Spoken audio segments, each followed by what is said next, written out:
नमस्कार साथियों, स्वागत है आज एक नई सुबह में आप सबका। अपने आने वाली नेक्स्ट कंडीशन को लेकर अपन डिस्कशन करेंगे। यहाँ पे हेडिंग बोर्ड पर मेंशन है सामने आपके, फीटल सर्कुलेशन। फीटल सर्कुलेशन ये अपना आज का डिस्कशन का टॉपिक रहने वाला है और इस टॉपिक के साथ ही अपनी फर्स्ट यूनिट सब्जेक्ट की कंप्लीट भी होगी। वो पहली यूनिट जो पहले दिन मेंस्ट्रुअल साइकिल जैसे टॉपिक से स्टार्ट होती है, बेसिक इंफॉर्मेशन वालों से, वहां से जर्नी स्टार्ट होती है और उस यूनिट के लास्ट कंटेंट के तौर पे फीटल सर्कुलेशन को डील किया जाता है। तो हम आज इस लेक्चर में फीटल सर्कुलेशन, इसकी फिजियोलॉजी, इसमें पाए जाने वाले इंपॉर्टेंट स्ट्रक्चरल्स और फिर आफ्टर बर्थ उनमें होने वाले चेंजेस के बारे में इंफॉर्मेशन लेंगे। स्टार्ट करते हैं सेशन को। पहले कुछ प्रैक्टिस क्वेश्चन की प्रैक्टिस से, इंपॉर्टेंट 1 एमसीक्यूज हैं, उन्हें देखेंगे, इस टॉपिक से रिलेटेड डिस्कस करेंगे पूरे लेक्चर को और उसके बाद में फिर से आएंगे इन सभी एमसीक्यू को एग्जैक्ट आंसर की इंफॉर्मेशन देने के लिए। देखते हैं हमारे लिए फीटल सर्कुलेशन किस प्रकार के एमसीक्यूज का पेयर लेकर प्रेजेंट हुआ है। 1 बाय 1। फर्स्ट क्वेश्चन यहां देखें, क्वेश्चन पूछ रहा है फीटल सर्कुलेशन के अंदर वो कौन सी ऐसी इंपॉर्टेंट स्ट्रक्चर है जिसमें ऑक्सीजन सैचुरेशन मैक्सिमम पाया जाता है। फीटल सर्कुलेशन जब पढ़ेंगे तो उसमें काफी सारे इंपॉर्टेंट स्ट्रक्चर्स आएंगी, उनमें ऑक्सीजन कंसंट्रेशन को लेके वेरिएशन भी आती है। मैक्सिमम किसके पास होगा, यह क्वेश्चन की डिमांड है। 4 ऑप्शन सामने अवेलेबल है। हमेशा की तरह video pause, question write down, guess answer tick and move forward. चलते हैं आगे। नेक्स्ट क्वेश्चन बड़ा इंपॉर्टेंट कॉन्सेप्ट यह पूछ रहा है आपसे, डक्टस आर्टेरियोसस एक कंडीशन स्ट्रक्चर बनती है फीटल सर्कुलेशन में, डक्टस आर्टेरियोसस। सवाल यह पूछना चाहता है उसके बनने का कारण क्या है, कौन सी ऐसी फिजियोलॉजिकल रिएक्शन जिम्मेदार है जो डक्टस आर्टेरियोसस को बनने के लिए मजबूर करती है। यह आपसे क्वेश्चन पूछ रहा है। आते हैं अगले सवाल पे। फिजियोलॉजिकल चेंजेस अपन पढ़ते हैं, वहां पे एक नाम है एनाटॉमिकल चेंजेस। फीटल सर्कुलेशन में 9 महीने पूरे होने के बाद जब बच्चे की डिलीवरी होती है, डिलीवर होने के बाद वो न्यूबॉर्न में चेंज होता है, तो वहां पे काफी सारे स्ट्रक्चरल चेंजेस देखे जाते हैं। उनमें नाम आ रहा है एनाटॉमिकल चेंजेस का। सवाल पूछ रहा है फीटल सर्कुलेशन से संबंधित एनाटॉमिकल चेंज के लिए कौन सा स्टेटमेंट सही बोला गया है, एप्रोप्रिएट सही बोला गया है उस चेंजेस के लिए, वो आपको यहां पर डिसाइड करना है। ऐसा ही एक और सवाल लेकर आते हैं। पिछले क्वेश्चन में जहां हमने देखा कि एग्जामिनर डिमांड कर रहा था एनाटॉमिकल चेंजेस का कारण पूछने का, इस सवाल में वैसा ही सारा फॉर्मेट है। अब की बार डिमांड कर रहा है फिजियोलॉजिकल चेंज आने का कारण क्या होता है, या फिजियोलॉजिकल चेंज के लिए क्या सही कहा गया है। पिछले क्वेश्चन में पूछा एनाटॉमिकल चेंज के लिए क्या सही कहा गया है, यहां पूछ रहा है फिजियोलॉजिकल चेंज के लिए क्या सही कहा गया है। नेक्स्ट वन, ये देखें लिगामेंट टीरस। फिर वही बात, फीटल सर्कुलेशन में बच्चे के जन्म के बाद में कई संरचनाओं में परिवर्तन आता है। यहां एक सवाल है कि लिगामेंट टीरस एक विशेष संरचना का निर्माण होता है, वो किसके चेंज होने से बनी है। जन्म के बाद बच्चे में कौन सी स्ट्रक्चर के चेंज होने से लिगामेंट टीरस का फॉर्मेशन होता है, यह क्वेश्चन आपसे डिमांड कर रहा है। आते हैं अगले पे, फोरामेन ओवल। अच्छा सवाल है। फीटल सर्कुलेशन में पाए जाने वाली विशेष संरचनाएं विशेष विशेष क्रम पे पाई जाती हैं। मतलब सबसे पहले ये स्ट्रक्चर मिलेगी, उसके बाद ये, उसके बाद ये, तो उसके अकॉर्डिंग उन्हें पोजीशन दी गई, first, second, third, fourth, fifth. यहां क्वेश्चन पूछ रहा है फोरामेन ओवल जो स्ट्रक्चर फीटल सर्कुलेशन में पाई जाती है, सर्कुलेशन के हिसाब से वो कौन सी पोजीशन या कौन से स्थान पर देखी जाती है? ऑप्शन सामने अवेलेबल। आते हैं नेक्स्ट पे। ये देखें, जन्म के बाद स्ट्रक्चरल चेंज जो आते हैं सर्कुलेशन में, उनके आने का कारण क्या होता है? क्यों वो सारी संरचनाएं अब चेंज हो रही है? ऐसा क्या हो गया? ये सवाल ने डिमांड करा है। ऑप्शन सामने है, सरल सवाल है, समझाने के बाद आपके भी इजीली समझ में आ जाएगा। Next question, closure of ductus arteriosus. कुछ देर पहले अपन ने इसी प्रैक्टिस सेशन में एक सवाल देखा था, डक्टस आर्टेरियोसस के बनने का कारण क्या होता है। अब यह सवाल पूछ रहा है डक्टस आर्टेरियोसस के बंद होने का कारण क्या होता है। आराम से चार ऑप्शन पूरी तरह देख लीजिए, इंपॉर्टेंट वन है, नोट डाउन कर लीजिए। डक्टस आर्टेरियोसस के बंद होने का कारण। नेक्स्ट, यहां पे देखें, carbon dioxide and waste from fetus to mother. सवाल है कि जितने भी गैसियस वेस्ट होते हैं जैसे कार्बन डाइऑक्साइड और न्यूट्रिशन वेस्ट जो होते हैं, बच्चे से मदर में किस स्ट्रक्चर के द्वारा ट्रांसफर किए जाते हैं? बड़ा सरल सवाल है। बच्चा अपना मेटाबॉलिक वेस्ट और कार्बन डाइऑक्साइड जैसी गैस मदर को किस स्ट्रक्चर के द्वारा ट्रांसफर करता है? अगला सवाल इसी को लेके अपोजिट आ गया। पिछले सवाल में बच्चा अपनी गंदगी मदर को ट्रांसफर कर रहा था, किससे? वो सवाल था। अब सवाल है बच्चा न्यूट्रिशन लेगा मदर से, वो किस स्ट्रक्चर से लेगा? तो आपस में एकदम रिलेटेड सवाल कि एक फीटस मदर से न्यूट्रिशन ऑक्सीजन किस स्ट्रक्चर के द्वारा रिसीव करता है। ये सिंपल सा एमसीक्यू आपसे पूछा गया है। नेक्स्ट वन, एक क्वेश्चन और यहां देखें, opening in the fetal heart allow to move right to left atrium. Fetal circulation में वो कौन सी संरचना है जिसके द्वारा हार्ट में ब्लड आने के बाद राइट से लेफ्ट एट्रियम में शंट हो जाता है? रूटीनली अपन देखते हैं राइट एट्रियम से वो नीचे राइट वेंट्रिकल में जाता है, पर फीटल सर्कुलेशन में वो राइट एट्रियम से लेफ्ट एट्रियम में चला जाता है। ऐसी कौन सी वहां पर विशेष संरचना पाई जाती है? उसका जवाब दें, इनमें से ही वो एक है। तो ये अपने पास प्रैक्टिस सेशन के तौर पे कुछ एमसीक्यू थे जिनका इजीली आंसर अपन दे पाएंगे कंप्लीट लेक्चर का डिस्कशन होने के बाद। तो आ जाते हैं अपन अब हमारे लेक्चर को थ्योरेटिकली डील करने कि कितनी इंफॉर्मेशन ये हमारे लिए लेकर आया है। बैक करते हैं अपने टॉपिक को, फीटल सर्कुलेशन। तो फीटल सर्कुलेशन स्टार्ट करने से पहले कुछ जानकारियां आपको प्रोवाइड करी जाए ताकि इसे हम आसानी से समझ पाएंगे। सर्कुलेशन स्टार्ट कर रहे हैं तो सर्कुलेशन सिस्टम को हम सभी जने सुने कि यहां के अलावा और कहां कहां हमें यह बात जानने को मिलती है। एक होता है एडल्ट सर्कुलेशन, आप में और मुझ में जो चल रहा है एडल्ट सर्कुलेशन।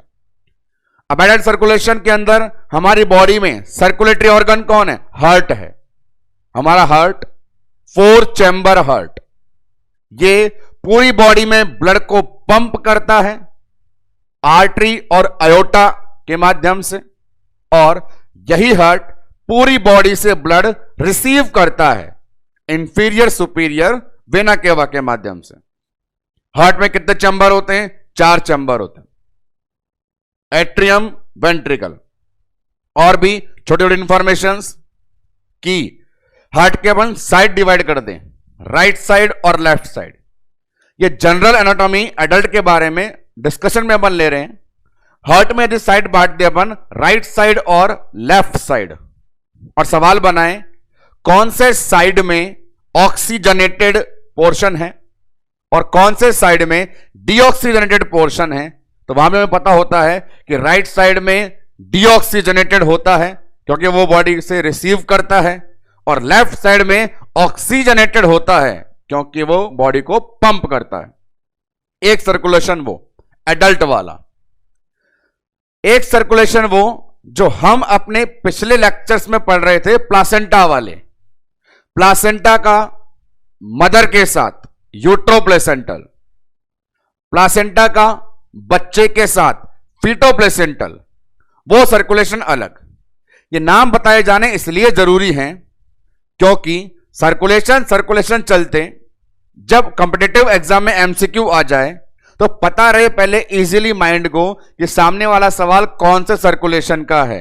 क्या वो नॉर्मल एडल्ट सर्कुलेशन का है, क्या वो प्लासेंटल सर्कुलेशन का है, या फिर वो हमारे जो आज का टॉपिक है फीटल सर्कुलेशन उससे संबंधित है। तो फीटल सर्कुलेशन अपन डील करते हैं। अब यहां आपको बताएं इंपॉर्टेंट चीज, फीटल सर्कुलेशन एडल्ट सर्कुलेशन से अलग होता है।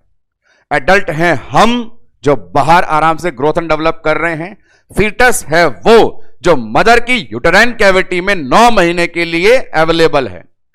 उसके शरीर में चलने वाला सर्कुलेशन एडल्ट के शरीर में चलने वाले सर्कुलेशन से अलग होता है। अलग क्यों होता है तो उसका बहुत बड़ा रीजन, अलग क्यों है तो बड़े ध्यान से सुनेंगे।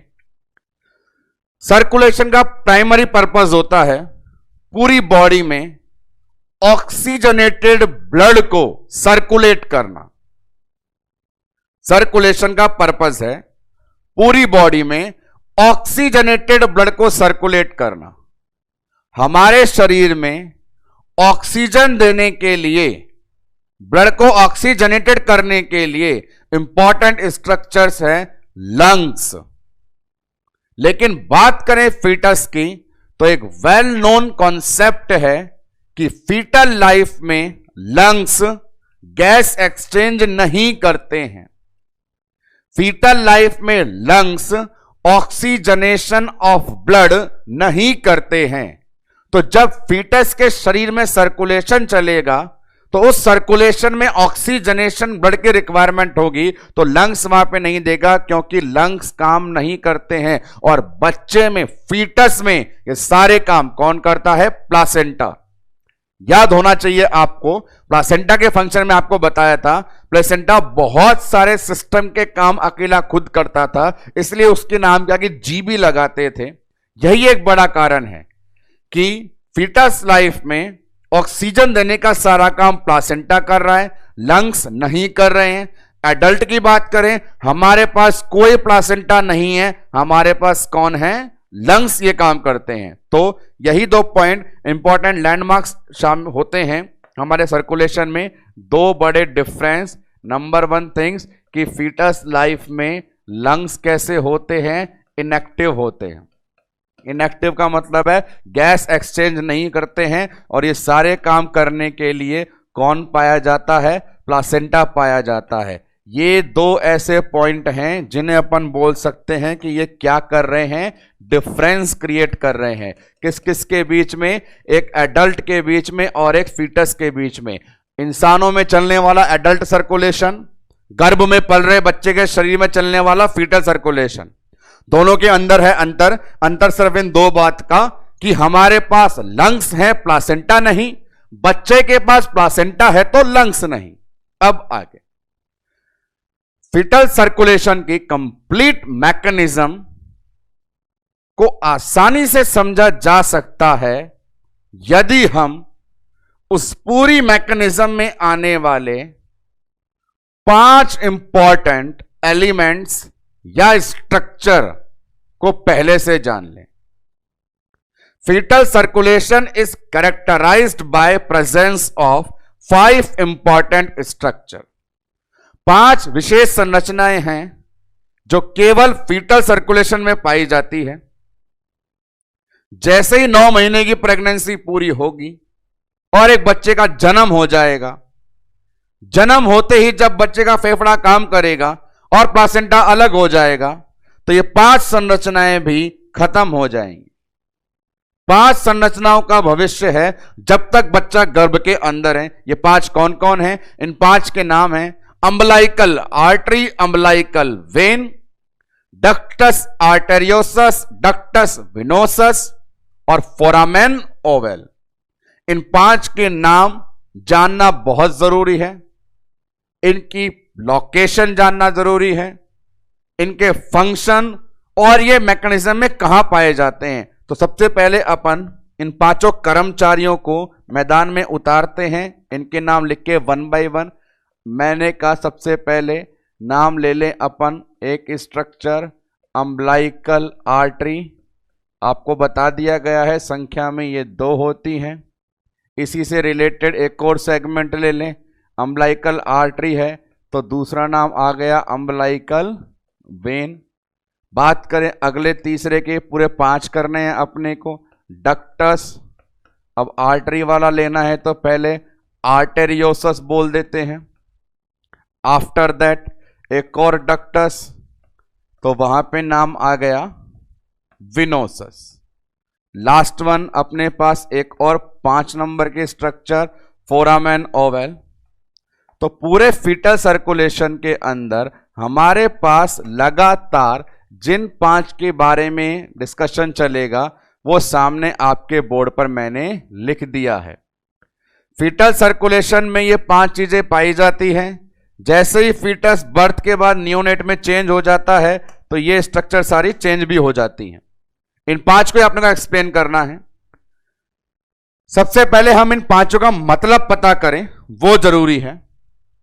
उसके बाद बताएंगे कैसे इन 5 स्ट्रक्चर ने सर्कुलेशन को कंप्लीट किया। आते हैं टॉप पे, अम्बलाइकल आर्टरी, अम्बलाइकल वेन, ये 2 नाम हैं, इनके बारे में आपको पता होना चाहिए। बात करें ऑक्सीजन कंसंट्रेशन की पहले, तो अम्बलाइकल के केस में मैंने बताया था ऑक्सीजन सैचुरेशन वेन में ज्यादा, आर्टरी में कम। वेन में 80% और आर्टरी में 60%। जितनी इंफॉर्मेशन पहले से है उसे मेंशन करने में कोई दिक्कत नहीं है। आर्टरी में कंपैरेटिवली कम होती है 60% और वेन में ज्यादा होती है 80%। यह उल्टा पुल्टा काम 2 ही जगह होता है, एक अम्बलाइकल में और एक अपना पल्मोनरी में। नहीं तो संसार की सभी आर्टरीज में वेन के कंपैरिजन में ऑक्सीजन कंसंट्रेशन ज्यादा ही होता है। अब बात करें umbilical artery, umbilical when. Umbilical code और प्लासेंटा सर्कुलेशन की मदद से यह हमें प्राप्त हुआ है कि कौन सी वेसल्स की डायरेक्शन कैसी है। अम्बलाइकल आर्टरी फीटस से वेस्ट लेकर प्लासेंटा को देती है और अम्बलाइकल वेन प्लासेंटा से न्यूट्रिशन लेकर फीटस को देती है। तो न्यूट्रिशन ट्रांसफर करने वाली वेन है, वेस्ट ट्रांसफर करने वाली आर्टरी है। तो ये लाइनें भी सामने मेंशन कर देते हैं, हमें इजीली लर्न है। ऊपर लिखा आर्टरी, ये वेस्ट ट्रांसफर करेगी तो वेस्ट करने के हिसाब से डायरेक्शन लिख दी फीटस से प्लासेंटा की तरफ, और ये अपोजिट काम करेगी, न्यूट्रिशन लेकर के आएगी तो नाम दे दिया प्लासेंटा से फीटस की तरफ। 2 इंफॉर्मेशन। बात करते हैं अगले 2 नामों की, डक्टस आर्टेरियोसस, डक्टस विनोसस। शब्द का मतलब समझ लें। इन दोनों कॉमन के आगे नाम लिखा हुआ है डक्टस। डक्ट का मतलब है एक नली, एक कैनाल जो कनेक्शन कर रही है, एक प्रकार का कनेक्शन। डक्ट बना दी, नली बना दी, रास्ता बना दिया। वो कनेक्शन यदि 2 बड़ी आर्टरी के बीच हुआ है तो नाम आएगा डक्टस आर्टेरियोसस। 2 बड़ी आर्टरी के बीच कनेक्शन। यदि यह कनेक्शन 2 बड़ी वेन के बीच हुआ है तो नाम आएगा डक्टस विनोसस। 2 बड़ी वेन के बीच कनेक्शन। तो यहां पे ये जो डक्टस आर्टेरियोसस है और डक्टस विनोसस है, एक कनेक्शन है 2 आर्टरी और 2 वेन के बीच। इंपॉर्टेंट बात यह है हमें पता हो वो 2 बड़ी आर्टरी कौन सी थी और 2 बड़ी वेन। तो पहले नाम लिखा हुआ है आर्टेरियोसस का, तो आर्टेरियोसस में आप लिखें कि आप कनेक्शन हो। अब कनेक्शन किस किस के बीच हो, वो 2 जने कौन है, तो ध्यान से सुने। वो 2 जने हैं हार्ट के राइट और लेफ्ट साइड से निकलने वाले। हार्ट के राइट और लेफ्ट साइड से निकलने वाली आर्टरी। जनरल एनाटॉमी के तौर पे पता होना चाहिए। 4 चैम्बर हार्ट जो होता है हमारा, ये इस प्रकार से, तो इसके अंदर यहां से कौन निकलता है और यहां से, ये राइट साइड होता है, यहां से निकलने वाली कहलाती है पल्मोनरी आर्टरी, और यहां से निकलने वाली अरोटा होती है, और वह अरोटा नीचे जाए तो नाम है डिसेंडिंग अयोटा। हार्ट के राइट साइड से निकलने वाला पल्मोनरी आर्टरी, लेफ्ट साइड से निकलने वाला डिसेंडिंग अयोटा, इन्हीं दोनों के बीच का कनेक्शन डक्टस आर्टेरियोसस कहलाता है। तो नाम लिख देता हूं मैं, कनेक्शन किस किस के बीच हो गया, नाम लिख दिया ये पल्मोनरी आर्टरी, और फिर नाम डिसेंडिंग अयोटा। तो ये रही वो दो बड़ी आर्टरी। ऐसा ही काम करना है डक्टस विनोसस में। आपको बताया डक्टस विनोसस भी क्या होगा, कनेक्शन दो बड़ी वेन के बीच। तो वो वेन कौन कौन सी है, बड़ा सरल तरीके से पहचान जाएंगे। एक सबसे बड़ी वेन तो सामने बोर्ड पे लिखी हुई है, अम्बलाइकल वेन, और दूसरा ह्यूमन बीइंग में मिलने वाली सबसे बड़ी वेन इंफीरियर वेना केवा। अम्बलाइकल वेन और इंफीरियर वेना केवा, ये सारी बातें जो मैं अभी बता रहा हूं आपको, इन सभी को मैकेनिज्म में एक्सप्लेन किया जाएगा। पर जैसा कि मैंने बताया, मैकेनिज्म कंप्लीट इन 5 पांडवों पे ही डिपेंड होती है, इसलिए पहले इनके नाम सुने जा रहे हैं। फिर आते हैं एक बार विनोसस पे। तो विनोसस अपने पास क्या हो गया, कनेक्शन। एक बार मेरे कहने पे याद कर ले, मैं थोड़ी देर में दिखाने ही वाला हूं वो कनेक्शन किस किस के बीच है। एक ले लीजिए अम्बलाइकल वेन, ये ऊपर वाली, और दूसरी ले लीजिए बड़ी आईवीसी, इंफीरियर वेना केवा। इसके बाद लास्ट वन 5वें नंबर पे जो हमारे पास अवेलेबल है, फोरामेन ओवल। फोरामेन ओवल ये भी बड़ी फेमस स्ट्रक्चर होती है, फीटल लाइफ में पाई जाती है। ये मिलती है हमारे हार्ट में दोनों एट्रियम के बीच। हार्ट में 2 एट्रियम और 2 वेंट्रिकल होते हैं। Atrium atrium ventricle ventricle connected नहीं होते हैं, एट्रियम और वेंट्रिकल आपस में कनेक्टेड होते हैं जनरली। यहां बता रहे हैं फोरामेन ओवल पाया जाता है दोनों एट्रियम के बीच में। हार्ट में एट्रियम बोलते हैं अपर वाले चैम्बर्स को, और लोअर चैम्बर्स को वेंट्रिकल। तो अपर चैम्बर में जो दोनों एट्रियम है उनके बीच मिलने वाली ओपनिंग, फोरामेन ओवल क्या है, ये ओपनिंग है। एडल्ट में नहीं होती, फीटस में होती है। ओपनिंग है किस किस के बीच में, आर ए और एल ए, राइट एट्रियम और लेफ्ट एट्रियम। तो फीटल सर्कुलेशन एडल्ट सर्कुलेशन से अलग है। उस फीटल सर्कुलेशन को पढ़ना और समझना बहुत आसान है, क्योंकि वो पूरा सर्कुलेशन डिपेंड करता है इन 5 की 5 स्ट्रक्चर्स पे।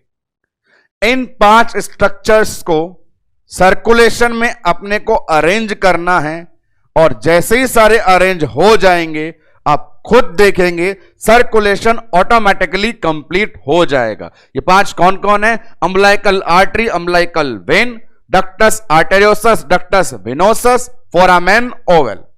क्या क्या मीनिंग बताई, umbilical artery oxygen saturation 60% waste exchange के लिए, umbilical vein 80% oxygen nutrition exchange के लिए। आर्टेरियोसस में 2 बड़ी आर्टरी कौन कौन सी, पल्मोनरी और डिसेंडिंग अयोटा। विनोसस में 2 बड़ी बड़ी वेन कौन सी, अम्बलाइकल वेन और inferior vena cava. Foramen ovale किस किस के बीच, दोनों एट्रियम के बीच। इन 5 की जानकारी लेने के बाद आ जाइए, बड़े आसान तरीके से सर्कुलेशन की मैकेनिज्म को समझा जा सकता है। आते हैं अपन यहां पे थर्ड पोर्शन पे। अब फीटल सर्कुलेशन में अपन एक्सप्लेन कर रहे हैं कंप्लीट चेंजेस क्या होते हैं। सर्कुलेशन कंप्लीट करने के लिए जिन जिन ऑर्गन की रिक्वायरमेंट होने वाली है, मैं उन्हें सबसे पहले ड्रॉ कर रहा हूं। आपको भी जब खुद को इसको रिवाइज करना हो या और किसी को समझाना पढ़ाना हो तो इसी तरीके से करना। सबसे पहले कुछ ऑर्गन बोर्ड पर ड्रॉ कर लें जिनकी मदद सर्कुलेशन कंप्लीट करने में पड़ने वाली है।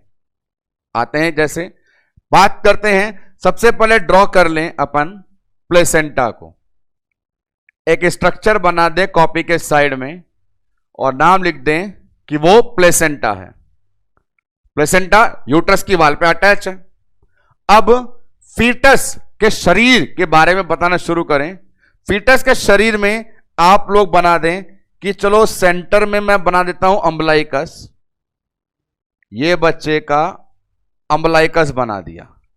अम्बलाइकस बनाने से आइडिया हो जाता है कि ये बॉडी का मिडवे है, थोरैसिक कैविटी, एब्डोमिनल कैविटी, उस प्रकार से। अब बनाने हैं मुझे दो ऑर्गन, बच्चे का, फीटस का लीवर और हार्ट। फीटस का लीवर और हार्ट ये दो मुझे ड्रॉ करने हैं, तो बनाता हूं।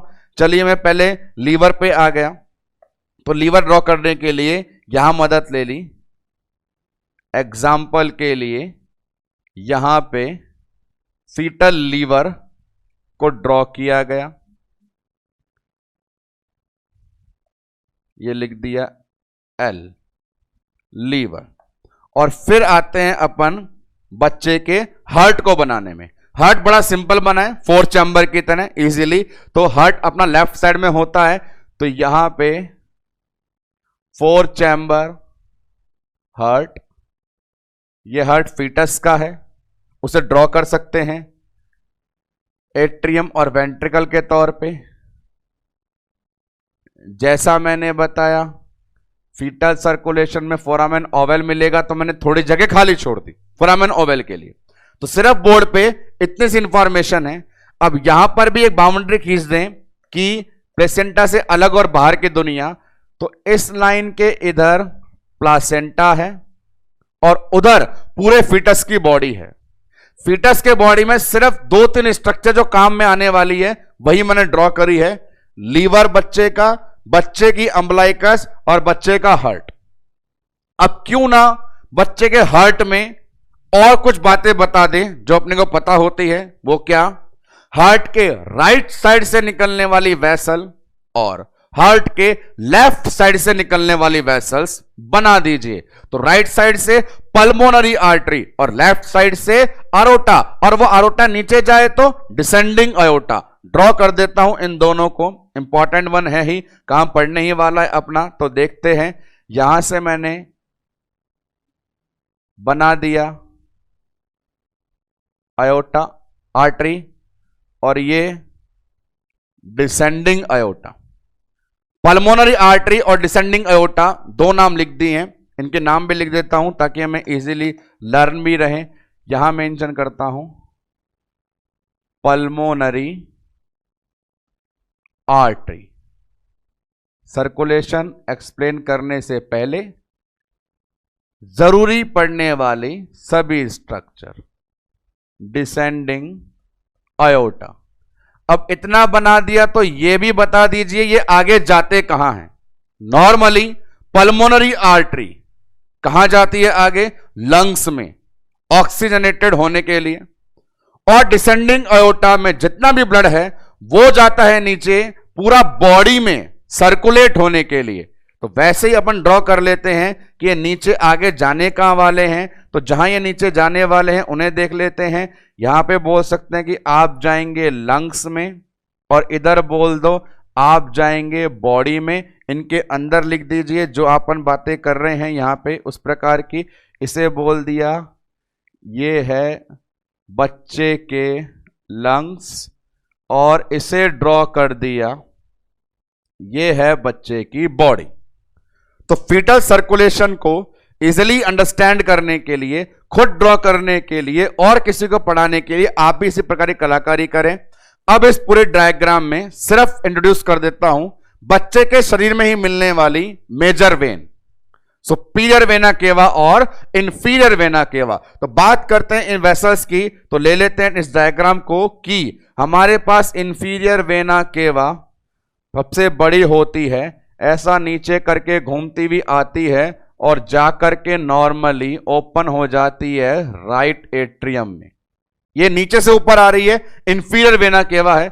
इसी प्रकार से कह सकते हैं और भी वेसल्स है जो ऊपर से आती है राइट एट्रियम में, नाम दे दिया सुपीरियर वेना केवा। तो इनके नॉमेनक्लेचर में नाम लिखना चाहें तो ऊपर से आ रहे हैं, तो ये नाम है SVC सुपीरियर वेना केवा और ये नाम इंफीरियर वेना केवा। बस इतना बना करके, इतना ड्रॉ करके एक बार आप रिलैक्स हो जाएं। और अब देखिए क्या करना है। फीटल सर्कुलेशन की कंप्लीट मैकेनिज्म को डायग्रामेटिकली प्रेजेंटेशन देने की पूरी तैयारी की जा चुकी है। उस तैयारी में आपने सामने की तरफ अवेलेबल सभी ऑर्गन को उनके एक्चुअल प्लेस पे पोजीशन दी है। सर्कुलेशन के लिए सर्कुलेटरी ऑर्गन की तरह फीटल सर्कुलेशन में प्लासेंटा काम करने वाला है। यह लाइन के इस तरफ बच्चे का पूरा शरीर बताया जा रहा है। यहां बच्चे का लीवर है, हार्ट है, हार्ट के राइट और लेफ्ट साइड से निकलने वाली वेसल्स है। वो वेसल्स आगे लंग्स में और बॉडी में जाती है, यह दिखाया गया है। और दो बड़ी वेन एसवीसी और आईवीसी ये बताई गई हैं। अब हमें क्या करना है, इस कंप्लीट डायग्राम के अंदर इन 5 को शो करना है। यदि आप ये पांचों चीजें इन डायग्राम में सेट कर पाए तो आपका सर्कुलेशन कंप्लीट हो जाएगा। तो आइए सर्कुलेशन कंप्लीट करते हैं। सभी जने तैयार हो जाइए एक बार कि हम इन पांचों को यहां अरेंज कर रहे हैं वन बाय वन। शुरू करते हैं कार्यक्रम। सबसे important thing, first line fetal circulation में पहली लाइन जो आप नोटबुक में नोट करोगे वो होगी ये कि फीटल सर्कुलेशन में सर्कुलेटरी ऑर्गन प्लेसेंटा है। जिस प्रकार एडल्ट में सर्कुलेटरी ऑर्गन हार्ट होता है, सर्कुलेटरी ऑर्गन का मतलब होता है यहीं से शुरू होकर यहीं पर खत्म हो जाना। यहीं से शुरू होकर यहीं पर खत्म हो जाना सर्कुलेशन कहलाता है। उसी प्रकार से फीटल सर्कुलेशन में हम शुरुआत करेंगे प्लासेंटा से, और यदि हमने खत्म कर दिया प्लासेंटा पे ही आके, मतलब हमने सर्कुलेशन कंप्लीट कर दिया। तो जहां से शुरुआत वहीं खत्म होना क्या कहलाएगा, सर्कुलेशन। कौन है वो, प्लासेंटा। तो अपने पास फर्स्ट स्ट्रक्चर बोर्ड पे अवेलेबल है, इसका नाम दिया कि महानुभाव आप कौन हैं, तो ये बोलेगा मैं हूं प्लासेंटा। और प्लासेंटा हूं तो क्या करें, मैं सर्कुलेशन शुरू करूंगा। तो इसे बोलते हैं लेट द गेम बिगिन, कार्यक्रम शुरू किया जाए। फर्स्ट थिंग, पूरे सर्कुलेशन की शुरुआत प्लासेंटा करता है अम्बलाइकल वेन के द्वारा।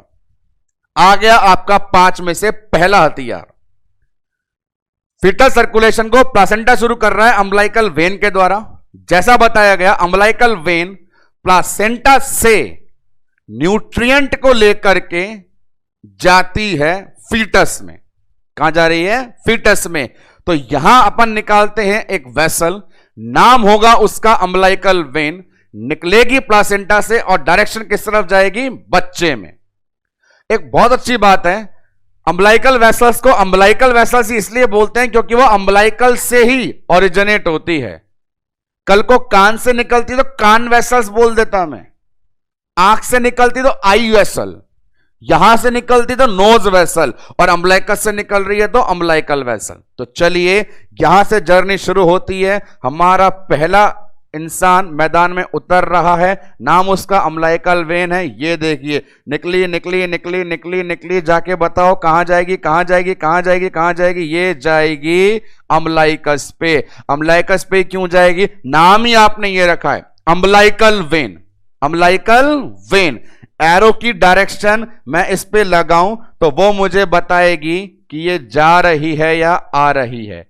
तो देख लीजिए जिस प्रकार से एरो मैंने बनाया है वो इंडिकेट कर रहा है कि प्लासेंटा से न्यूट्रिशन लेकर के ये चली गई है, जा रही है कहां पर, फीटस में।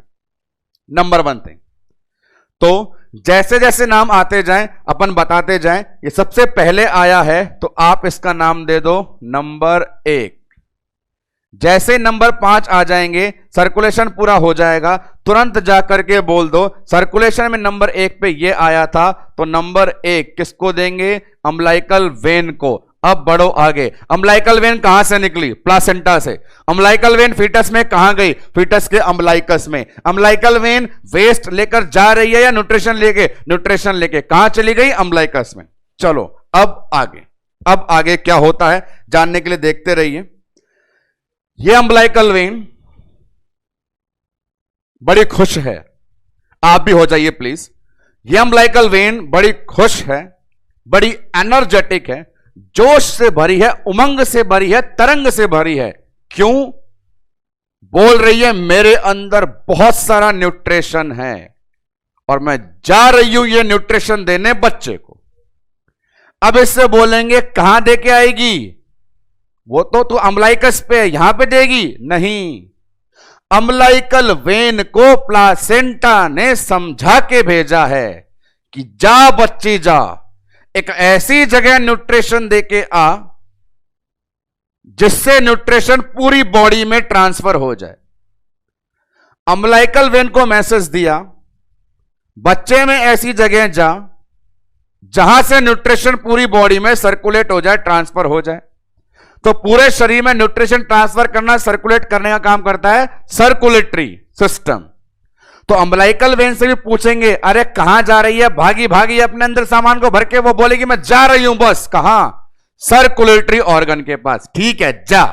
अम्बिलिकल वेन को रास्ते में जो भी मिला, हर इंसान ने अम्बिलिकल वेन से पूछा कहां जा रही है? उसका जवाब था एक, मैं जा रही हूं सर्कुलेटरी ऑर्गन के पास। और इस समय अम्बिलिकल वेन के अंदर बहुत एनर्जी है, बहुत ज्यादा चमक है और ये चलती जा रही है। इसको चलते जाने दीजिए और काम करने दीजिए, पर देखिए आगे कहानी में क्या मोड़ आता है। यह अम्बिलिकल वेन जब नाचती कूदती जा रही थी और सर्कुलेटरी ऑर्गन की तरफ बढ़ रही थी, तो गौर फरमाइएगा दोस्तों, यहीं पे चमत्कार वाली बात है कि यहां जैसे जा रही थी तो यहां पे आकर के देखो, इस पॉइंट पे मेरा मार्कर घूम गया, या मैं यूं कहूं कि अम्बिलिकल वेन का भी माथा घूम गया, क्योंकि अम्बिलिकल वेन को रास्ते में मिला ये एल लीवर मिला। कौन मिला? लीवर। और लीवर ने अम्बिलिकल वेन को बोला आजा आजा मेरे पास आजा। क्यों आजा? मेरे अंदर भी चलता है सर्कुलेशन। लीवर ने अम्बिलिकल वेन को बोला कहां जा रही है? उसने कहा सर्कुलेटरी ऑर्गन के पास। तो मेरे अंदर भी चलता है ना। तो याद रखिएगा दोस्तों, लीवर में भी चलता है सर्कुलेशन, नाम है पोर्टल सर्कुलेशन, नाम है पोर्टल सर्कुलेशन। पर आप मुझे बताइए, क्या अम्बिलिकल वेन को इस पोर्टल सर्कुलेशन में जाना था? नहीं जाना था। इसे तो अपना सारा न्यूट्रिशन जाके देना था बच्चे के हार्ट को। लेकिन हार्ट से पहले रास्ते में कौन मिल गया? लीवर।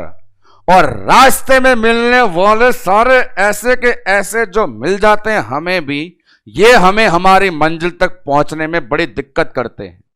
तो लीवर ने भी अम्बिलिकल वेन को चूना लगाया और खुद के साथ पटाया और अपने अंदर ले गया।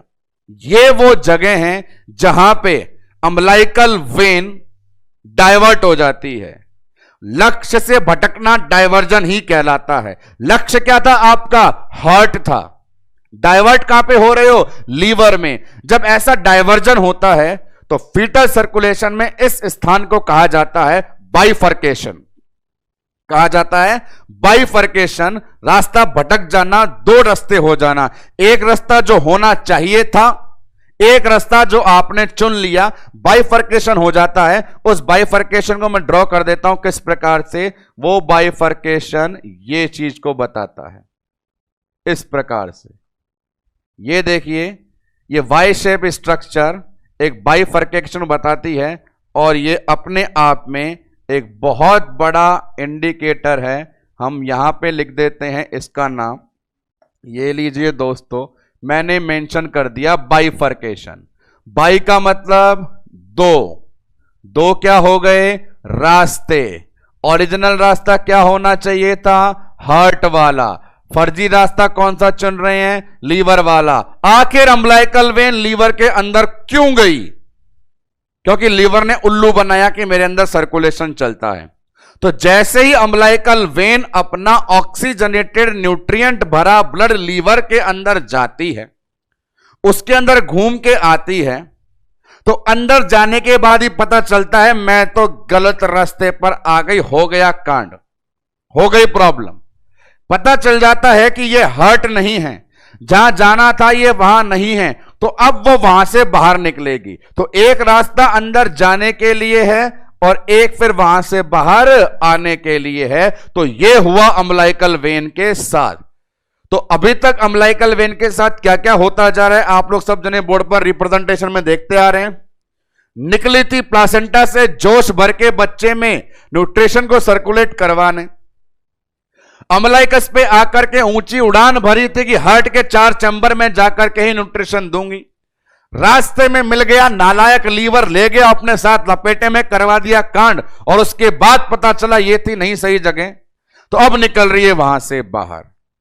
अब बाहर निकलेगी, ये भी अच्छी बात है कि आपको भी अपने जीवन में जब पता चल जाए कि गलत रास्ते पर चले गए थे और फिर वहां से बाहर निकलें, इसी में भलाई है, ना कि उसी रास्ते पर आगे बढ़ते रहें। अब जब ये बाहर निकली अम्बिलिकल वेन, अब पूछना जाके इससे अब क्या हालचाल है। बड़ी उछल रही थी पहले, जोश में भरी हूं, तरंग में भरी हूं, उमंग में भरी हूं। अब की बात जाके पूछो क्या हालचाल है, तो बिल्कुल चोट लगने के बाद इंसान समझदार हो जाता है। अम्बिलिकल वेन अब बोल नहीं रही, चुपचाप बैठी है।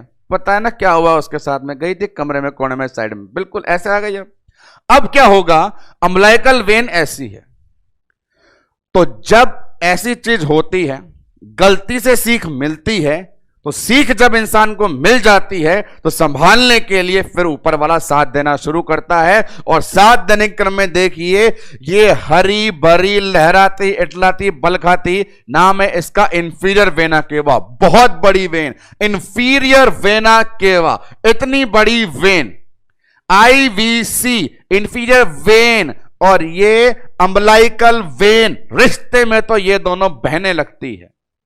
अम्बिलिकल वेन, इंफीरियर वेन, एक बड़ी दीदी और एक छोटी दीदी। बड़ी दीदी का नाम इंफीरियर वेना केवा, छोटी वाली का नाम अम्बिलिकल वेन। तो हुआ क्या, इस मिलन की बेला को इस पॉइंट पे देखिए, बड़ा इंटरेस्टिंग जोरदार काम होने वाला है यहां वाले एरिया में।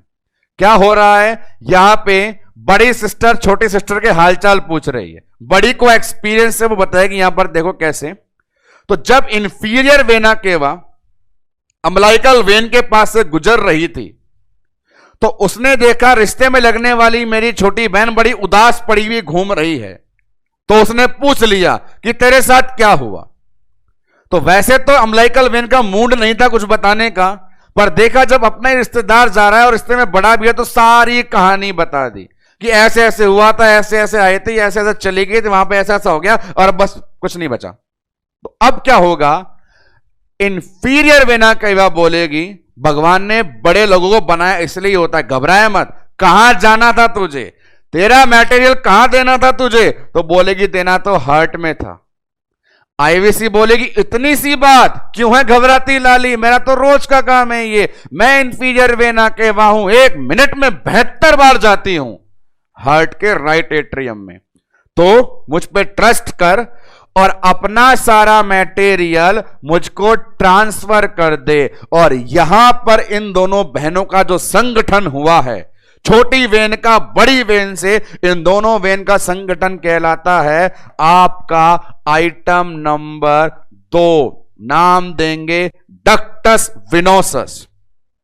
Ductus venosus is a connection between umbilical vein and inferior vena cava. Let look over here, यहां पे अपन कहां टिका के आए हैं, डक्टस विनोसस ये रहा, इसको नाम दे दो नंबर 2। और अब डक्टस विनोसस के बनने से सारा का सारा वो मटेरियल जो प्लासेंटा के द्वारा ट्रांसफर किया जाना था बच्चे के हार्ट में पहुंचा दिया गया है इंफीरियर वेना केवा को। इसके बाद क्या होगा, इंफीरियर वेना केवा बिल्कुल भी नहीं भटकेगी, 1 मिनट में 72 बार जाती है, रोज का आना जाना है, बहुत एक्सपीरियंस है इसको। सीधा अपना ब्लड ले जा करके कहां ड्रॉ कर देगी, राइट एट्रियम में। 4 चैम्बर हार्ट के अंदर हम पहुंच गए हैं और यहां नाम लिख दिया इसका राइट एट्रियम, और ब्लड आ गया जहां पे आना चाहिए था। कहां पे, राइट एट्रियम में। तो अभी तक के सफर में फीटल सर्कुलेशन की एक्सप्लेनेशन देने वाले 5 संरचनाओं में से कितनों का आगमन हो चुका है, 2 का। सबसे पहले किसका, अम्बिलिकल वेन का, उसके बाद किसका, डक्टस विनोसस का। सर्कुलेशन में अभी तक क्या क्या पढ़ा आपने, स्टार्ट किसने किया, प्लासेंटा ने, कौन लेके गया? Umbilical when. कहां ओपन हुई? अम्लाइकस में। अम्लाइकस के बाद क्या हुआ? उसका बाइफर्केशन। बाइफर्केशन से पहले वो कहां गई? लीवर में। लीवर से निकल के किसके साथ मिक्स हुई? आईवीसी के साथ। अम्लाइकल वेन का आईवीसी के साथ मिक्स होना क्या कहलाएगा? Ductus venosus. उसके बाद सारा का सारा मटेरियल ट्रांसफर किसको कर दिया गया? आईवीसी को। और कहां पहुंच गया? हार्ट में। यहां पे एक सवाल यह भी बनता है कि प्लासेंटा ने जितना भी मटेरियल दिया हार्ट में पहुंचने तक वो कितनी और वेसल्स के कांटेक्ट में आया, कितनी बार ब्लड की मिक्सिंग हुई? यह सवाल है कि प्लासेंटल ब्लड जो ट्रांसफर किया गया फीटल हार्ट में पहुंचने तक कितनी बार ब्लड मिक्सिंग करता है? जवाब है 3 बार। प्लासेंटा ने जो ब्लड दिया था वो 80% ऑक्सीजन सैचुरेशन का था। 3 बार मिक्सिंग हुई। 3 बार कैसे कैसे देख लो। नंबर 1, पहली मिक्सिंग जब आप लीवर में गए पोर्टल वेन के थ्रू, लीवर में गए वहां पोर्टल वेन थी उससे मिले। नंबर 2, ये बड़ी दीदी से मिले इंफीरियर वेना केवा। नंबर 3, जब आप एट्रियम में जा रहे थे तो ऊपर से एक और बहन जी आ रहे थे सुपीरियर वेना केवा। तो फीटल सर्कुलेशन में ब्लड की मिक्सिंग कितनी बार होती है? जवाब है 3 बार। फीटल सर्कुलेशन में ब्लड की मिक्सिंग कितनी बार होती है? 3 बार। नंबर 1 कब? पोर्टल वेन से। नंबर 2 कब? आईवीसी से। नंबर 3 कब? एसवीसी से। पर मजेदार बात यह है कि इस मिक्सिंग से ऑक्सीजनेशन पे बड़ा असर नहीं पड़ता। उदाहरण के लिए 80% ऑक्सीजन सैचुरेशन लेकर गए थे तो मिक्सिंग के बाद मैक्सिमम 80 का 76 या 78 ही होता है। और 76-78 होना is not a big issue कि मिक्सिंग होती है पर फर्क नहीं पड़ता। आते हैं आगे की जर्नी पे, देखते हैं हार्ट के अंदर अब क्या करेंगे। तो यहां पे एक रोचक बात हो रही है। नॉर्मली अपन देखते थे रोजाना का एक काम था, राइट एट्रियम से ब्लड आता है राइट वेंट्रिकल में। मैं चारों चैम्बर के नाम लिख देता हूं। ये राइट एट्रियम है, ये राइट वेंट्रिकल, लेफ्ट एट्रियम और लेफ्ट वेंट्रिकल। और समय आ गया यहां पे हमारे खिलाड़ी नंबर 3 को खड़े करने का। और खिलाड़ी नंबर 3 है हमारे पास में फोरामेन ओवल। फीटल हार्ट के दोनों एट्रियम के बीच में मिलने वाली ओपनिंग का नाम फोरामेन ओवल। खिलाड़ी नंबर 3 संरचना के अंदर दे दो पोजीशन। ये रहा भैया तू, आप हो नंबर 3 पे। सर्कुलेशन में नंबर 1 पे कौन आता है? Umbilical when. नंबर 2 पे विनोसस। नंबर 3 पे फोरामेन ओवल। तो अपन ने इंट्रोड्यूस किया इसको फोरामेन ओवल को। अब यहां सुने, नॉर्मली रूटीनली क्या होता है, राइट एट्रियम में आया हुआ ब्लड राइट वेंट्रिकल में जाता है ट्राइकस्पिड वाल्व से। ट्राइकस्पिड वाल्व और बाइकस्पिड वाल्व, राइट साइड में ट्राइकस्पिड, लेफ्ट साइड में बाइकस्पिड। नॉर्मली राइट एट्रियम का ब्लड वाल्व के थ्रू वेंट्रिकल में आता है, पर यहां पे राइट एट्रियम में जो ब्लड है बेचारा कन्फ्यूजिया गया।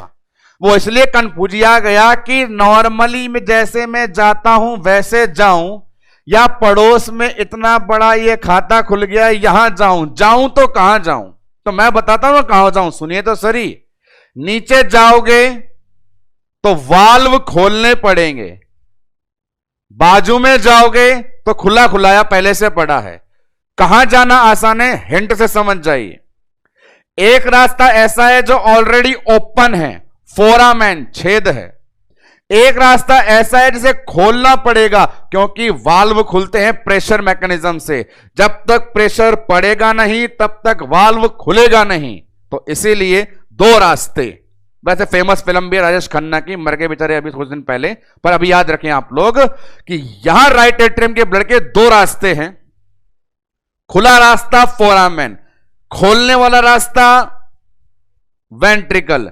तो दुनिया ऐसी है आजकल की, नालायक है, स्मार्ट हो चुके, स्मार्ट बोर्ड की तरह मेहनत नहीं करना चाहते हैं, इसलिए वो उस रास्ते पे ज्यादा प्रेफरेंस देते हैं जहां मेहनत कम करनी पड़े। इसीलिए जितना अमाउंट का ब्लड राइट एट्रियम में था मैक्सिमम डाइवर्ट होता है लेफ्ट एट्रियम में और कम डाइवर्ट होता है राइट वेंट्रिकल में, तो इन दो एरो पे मैं लिखना चाहूं क्या, मैं तो लिख करके ही रहूंगा। यहां डायवर्जन बताएंगे मैक्सिमम, अधिकतर ब्लड कहां पे आ गया, लेफ्ट एट्रियम में आ गया, और बचे हुए को बोल दीजिए रिमेनिंग, वो रिमेनिंग कहां गया, राइट वेंट्रिकल में आ गया। अब आपसे मैं पूछूं प्यारे विद्यार्थियों, दोस्तों, साथियों, की जो हो रहा है वो सही हो रहा है या गलत हो रहा है?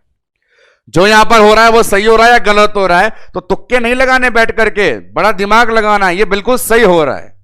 नॉर्मली ह्यूमन बॉडी में oxygenated blood, normally human body में ऑक्सीजनेटेड ब्लड हार्ट के राइट साइड में होना चाहिए या लेफ्ट साइड में? जवाब देंगे लेफ्ट साइड में। तो हमने भी क्या किया, प्लासेंटा ने जो भेजा था 80% सैचुरेशन वाला, 3 दिनों से मिक्स होने के बाद भी परसेंटेज ऑफ ऑक्सीजन कम नहीं हुआ, और वो जब राइट में आया तो हमें लगा राइट वाली जगह सही नहीं है, कहां भेज दो, लेफ्ट में। और इसीलिए यहां पर पाया जाता है ये number 3 foramen ovale. Foramen ovale ने सही रास्ता दिया। फोरामेन ओवेल नहीं होता तो मैक्सिमम ऑक्सीजन वाला ब्लड राइट एट्रियम में होता, और वहां होता तो हमको अच्छा नहीं लगता, इसलिए कम का लिया लेफ्ट में। इसके बाद अगली कुछ सीक्वेंस साथ साथ चलती रहेगी, जैसे बड़ा सरल सा चीज चलने वाली है। अब क्या चलेंगे, वो राइट वेंट्रिकल से नीचे आ रहे हैं पल्मोनरी आर्टरी में, लेफ्ट एट्रियम से लेफ्ट वेंट्रिकल में, लेफ्ट वेंट्रिकल से डिसेंडिंग अयोटा में। ये देखिए यहां पर आ रहा है मैक्सिमम ब्लड, और यहां पर आ रहा है रिमेनिंग ब्लड। मैक्सिमम ब्लड आ रहा है नीचे, किसके पास जाएगा, बॉडी के पास। रिमेनिंग ब्लड आ रहा है किसके पास जाएगा, लंग्स के पास। मैक्सिमम ब्लड जाता है बॉडी के पास, बॉडी बोलती है आने दो आने दो आने दो, लेकिन यहां पे जो ये लगा हुआ है लंग्स, यहां पे चिंता के बादल छा गए। वो इसलिए छा गए कि पल्मोनरी आर्टरी से लंग्स के पास जब ये ब्लड जाने वाला है तो लंग्स वहां पे रेड अलर्ट दिखाता है। दिखा देता हूं मैं उस रेड अलर्ट को आपको। उस रेड अलर्ट को ऐसे दिखा रहा है, नहीं, बिल्कुल नहीं, मत आइए, रुक जाइए, ये रेड अलर्ट है। ये क्यों दिखाया गया है, वो इसीलिए कि नॉर्मली पल्मोनरी आर्टरी जाती है लंग्स के पास में ऑक्सीजन लेने के लिए। हमारे हार्ट में पल्मोनरी आर्टरी लंग्स के पास जाती है ऑक्सीजन लेने के लिए, पर यह बेचारा बोलेगा मेरे पास तो है ही नहीं, मेरे पास गैस एक्सचेंज नहीं है, तो मेरे पास मत आइए। यदि मैं गैस एक्सचेंज करता तो मैं आपका वेलकम करता बॉडी की तरह, पर मैं आपका वेलकम नहीं कर पाऊंगा, because I am not responsible for gaseous exchange system. तो कुल मिलाकर के लंग्स ने ब्लड को आने दिया या रोक दिया, लंग्स ने पल्मोनरी आर्टरी वाले ब्लड को आने दिया या रोक दिया। तो इतना बड़ा क्रॉस दिखा रहा हूं दोस्तों, क्या जवाब देंगे, रोक दिया। और रोकने का मतलब कर दिया आपका विरोध, रोकने का मतलब कर दिया आपका विरोध। और ये विरोध जो एक प्रकार का हो सकता है निरोध, क्योंकि निरोध भी एक प्रकार के विरोध ही होते हैं, ये लगाया है फेफड़े ने, ये लगाया है फेफड़े ने। तो इस प्रकार के विरोध का नाम है पल्मोनरी रेजिस्टेंस। लंग्स के द्वारा क्या लगाया गया रेजिस्टेंस, पल्मोनरी रेजिस्टेंस। रेजिस्टेंस का मतलब आने दो या रोक दो, रेजिस्टेंस का मतलब आने दो या रोक दो। रोक दो, किसे रोक दो, पल्मोनरी आर्टरी से आने वाले ब्लड को। और वो क्यों रोक दो, क्योंकि हमारे पास गैस एक्सचेंज के लिए सुविधा नहीं है। तो होगा क्या, पल्मोनरी आर्टरी में जो आ रहा है, ये तो बोल रहा है मैं आऊंगा आऊंगा आऊंगा आऊंगा, नीचे वाला बोल रहा है मता मता मता मता, तो मता तो कहां जा। ऐसी कंडीशन में क्या करता है, ऐसी कंडीशन में क्या हो, यदि आप जीवन में किसी रास्ते पे लगातार बढ़ रहे हैं और अचानक से सामने रास्ता बंद हो जाए, तो दीवार से माथा फोड़ने की बजाय आप क्या करते हैं, साइड लेते हैं, साइड की गली ढूंढते हैं। आप सफर कर रहे हैं रोड पे, सामने जाम लगा है, तो क्या देखते हैं, बाईपास देखते हैं। ऐसा ही बाईपास बनने वाला है हमारा आइटम नंबर 4। ऐसा बाईपास बनने वाला आइटम नंबर 4 नाम होगा डक्टस आर्टेरियोसस। आ जाइए पीछे की बाजू और दे दीजिए नंबर 4, ये लीजिए नाम डक्टस आर्टेरियोसस। दो बड़ी बड़ी महाधमनियों का मिलन, एक का नाम पल्मोनरी आर्टरी और एक का नाम डिसेंडिंग आयोटा। मुझे जवाब दीजिए, ये बाईपास होता है या बनता है? ये बाईपास होता है या बनता है? बनता है। क्यों बनता है? कौन सी ऐसी मजबूरी है जो हमें इसे बनाना पड़ा? मजबूरी का नाम महात्मा गांधी बिल्कुल नहीं है, मजबूरी का नाम पल्मोनरी रेजिस्टेंस है।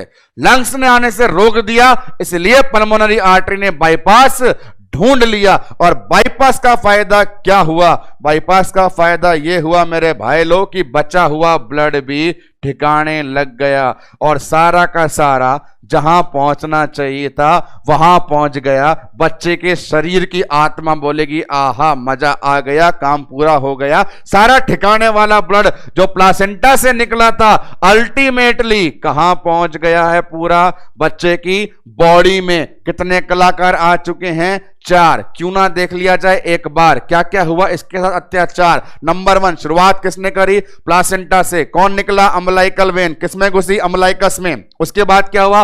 बाइफर्केशन। बाइफर्केशन मतलब सही रास्ता और गलत रास्ता। गलत रास्ता कहां गया? लीवर में। सही रास्ते पे कौन लेके गई? बड़ी दीदी। बड़ी दीदी का नाम इंफीरियर वेना केवा। दोनों बहनों का मिलन क्या कहलाएगा? Ductus venosus. सारे मिलन के बाद कहां पहुंच गए? हार्ट में। हार्ट में जब पहुंचे तो कितनों के साथ मुंह काला करवा के आए? 3 के साथ। पर कुछ फर्क पड़ा क्या? नहीं पड़ा। हार्ट में आने के बाद कितने रास्ते? 2 रास्ते, एक खुला रास्ता, एक खोलने वाला रास्ता। हमने ज्यादातर किसे चुना? खुले रास्ते को। वहां पे कौन था? Number 3, foramen Oval. उसके बाद हार्ट अपना रास्ता चल रहा था, राइट साइड लंग्स में जा रहा था, लेफ्ट साइड बॉडी में जा रहा था। बॉडी ने किया वेलकम और लंग्स ने किया रेजिस्टेंस। लंग्स ने लगाया रेजिस्टेंस तो आर्टरी ने ढूंढा बाईपास। बाईपास का नाम डक्टस आर्टेरियोसस और होल एंड सोल सारा ब्लड डाइवर्ट का हो गया बॉडी में।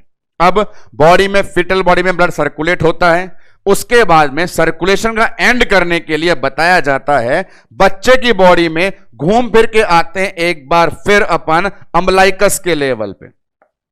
घूम के आते हैं अपन अम्बलाइकस के लेवल पे। देखिए अम्बलाइकस के लेवल पे एब्डोमिनल अयोटा की ब्रांच, यहां पे देखें ऐसा बना रहा हूं मैं। अम्बलाइकस पे एब्डोमिनल अयोटा की ब्रांच होती है और उस ब्रांच का नाम होता है इलियक आर्टरी। सर्कुलेटरी सिस्टम के अंदर एब्डोमिनल अयोटा ब्रांच है इलियक आर्टरी, एक्सटर्नल इलियक और इंटरनल इलियक। उस इंटरनल इलियक से अम्बलाइकस के लेवल पे फॉर्मेशन होता है हमारे इस 5वें खिलाड़ी का। और 5वां खिलाड़ी वो है जो ब्लड को बच्चे के शरीर से, वेस्ट को बच्चे के शरीर से लेकर आ गया वापस प्लासेंटा में। नाम दिया नंबर 5 और नंबर 5 रिमेनिंग कंडीशन हमारी अम्बलाइकल आर्टरी। पूरे के पूरे फीटस की बॉडी से ब्लड को रिटर्न वापस पहुंचाने वाला अम्बलाइकल आर्टरी। तो देखे प्यारे बंधुओं, जहां से शुरू हुए वहीं पर पहुंच गए। और जीवन में जब भी ऐसा हो कि जहां से शुरू हो वहीं पहुंच जाएं तो ऐसी चीज कहलाती है सर्कुलेशन। जहां से स्टार्ट किया वहीं पहुंच जाएं तो ऐसी चीज कहलाती है सर्कुलेशन। तो ये अपने पास सर्कुलेशन की एक थ्योरेटिकल एस्पेक्ट था पूरा, जिससे बनने वाले क्वेश्चंस को अब डिस्कस किया जाएगा। यहां बड़े तौर पे कुछ सवाल बनाए जाएं तो वो ऐसे हैं। नंबर 1, पूरे सर्कुलेशन को शुरू करने वाला कौन था? प्लासेंटा। आप इन 5 के नाम बताएं। सबसे पहले कौन, बाद में कौन, बाद में कौन, बाद में कौन, कौन मिलता है? सबसे पहले कौन मिलता है? आंसर देंगे अम्बलाइकल वेन नंबर 1। उसके बाद डक्टस विनोसस नंबर 2। उसके बाद फोरामेन ओवल नंबर 3। उसके बाद डक्टस आर्टेरियोसस नंबर 4। लास्ट में अम्बलाइकल आर्टरी नंबर 5। एक बात यह हुई। नंबर 2, बाइफर्केशन कहां होता है? बाइफर्केशन कहां होता है? जवाब लीवर, पोर्टल सर्कुलेशन में। नंबर 3, ऑक्सीजनेटेड ब्लड की मिक्सिंग कितनी बार होती है? जवाब 3 बार। किस किस से? एक बार एसवीसी से, आईवीसी से और पोर्टल वेन से। नेक्स्ट वन, हार्ट के अंदर जो ब्लड होता है वो मैक्सिमम लेफ्ट साइड में जाता है या डाउनवर्ड जाता है? जवाब लेफ्ट साइड में। अगला सवाल, नंबर 4, डक्टस आर्टेरियोसस के बनने का कारण क्या होता है? Pulmonary resistance. यहां एक गौर करने वाली बात है, पल्मोनरी आर्टरी का ब्लड लंग्स में ऑक्सीजनेशन के लिए नहीं जाता है, लेकिन थोड़ा बहुत अमाउंट फेफड़े में जाता है, उतना अमाउंट जितना फेफड़े को खुद को डेवलप होने के लिए चाहिए। यदि ऐसा बैरियर लगा देंगे और पूरा ही ब्लड जाने से रोक देंगे तो लंग्स डेवलप कैसे होगा? इसीलिए पूरे ब्लड को नहीं रोका जाता, थोड़ा ब्लड भेजा जाता है जिससे लंग्स काम कर सके। लास्ट सवाल, अम्बलाइकल आर्टरी किसकी ब्रांच से बनती है? जवाब internal iliac artery. Umbilical artery किसकी ब्रांच से बनती है? जवाब इंटरनल इलियक आर्टरी। तो यह अपने पास में कंप्लीट मैकेनिज्म है फीटल सर्कुलेशन को लेकर के। यह बताती है एक बेसिक प्रोसेस कैसे सर्कुलेशन रन करता है। अभी इस फीटल सर्कुलेशन में एक और लेक्चर की मदद से इस नॉर्मल मैकेनिज्म से बनने वाले एमसीक्यू और बच्चे के जन्म के बाद में आने वाले परिवर्तन, इन दो इंपॉर्टेंट एस्पेक्ट को लेकर डिस्कशन किया जाएगा। उसके लिए एक लेक्चर का वेट और करना पड़ेगा। अभी और आज के लेक्चर में आपने जो इंफॉर्मेशन गेन करी वो सिर्फ इतनी सी कि फीटल और एडल्ट सर्कुलेशन अलग होता है क्योंकि बच्चे में प्लासेंटा होता है और लंग्स इनएक्टिव होते हैं।